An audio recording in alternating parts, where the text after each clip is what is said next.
अस्सलाम वालेकुम जी। तो आज मैं आपके साथ शेयर करूँगी बहुत ही ज़बरदस्त मास्क। आप इसको मास्क कह सकते हैं, आप इसको जो है विटामिन सी क्रीम कह सकते हैं। बहुत ही इफ़ेक्टिव है, बहुत जल्द आपकी स्किन के टोन को जो है टेंट शेड जो है वो लाइटर करेगी। अगर आपके डार्क आर्मपिट्स हैं, अगर आपकी जो माउथ है उसके इर्द-गिर्द जो है एरिया जो है वो डार्क हो चुका है, या इवन आपके हैंड्स एंड फीट हैं और डार्क हो गए हैं, तो उस पे भी आप इसको जो है अप्लाई कर सकते हैं।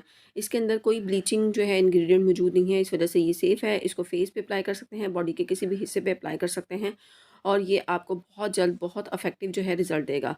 आपको पता है कि हमारी बॉडी का कलर जो है ड्यू टू पिगमेंट जो है वो उसकी वज़ह से होता है, दैट इज़ मेलानिन।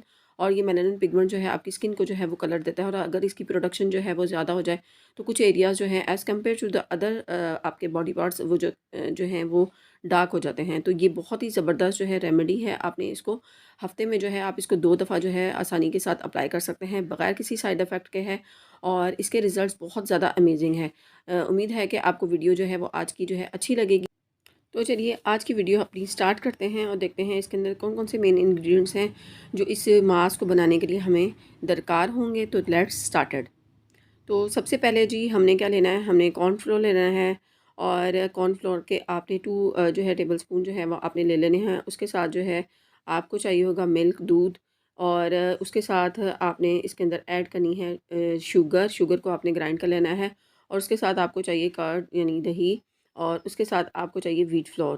तो ये आपके मेन इंग्रेडिएंट्स हैं, लेकिन इसके अंदर जो है एक छोटी चीज़ इसके अंदर ऐड होगी, that is vitamin C powder. अगर आपके पास विटामिन सी जो है टैबलेट्स मौजूद हैं तो उसको क्रश करके आप इसके अंदर 2 विटामिन सी जो है वो टैबलेट्स ऐड कर सकते हैं। अदरवाइज़ मैं इसके अंदर ऐड करने जा रही हूँ विटामिन सी सीरम। आप कोई सा भी विटामिन सी सीरम ले लें और उसको इस मास्क के अंदर जो है ऐड कर दें। अब आपने क्या करना है, इन तमाम इंग्रेडिएंट्स को आपने मिक्स कर लेना है।